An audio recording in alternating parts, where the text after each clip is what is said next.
पाकिस्तान तहरीक इंसाफ के चेयरमैन इमरान खान ने चकवाल में जलसा-ए-आम से कहा कि जो तुम्हें धमकियां देता है तुम भी उसको धमकियां दो। आगे सुनते हैं खान साहब से कि तोड़ दो ये खौफ के बुत को तोड़ दो।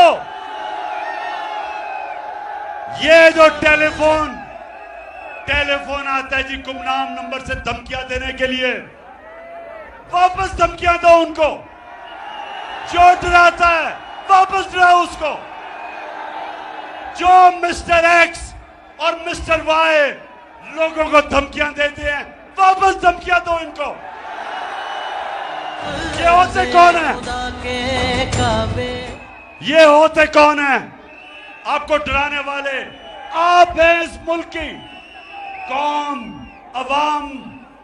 अवाम है मुल्क का। जो मुल्क की क़यादत अवाम का फैसला है। ये खुफिया नंबरों से डराना धमकाना कि जी हम ये कर देंगे वो कर देंगे, जो करना करो हम भी करेंगे।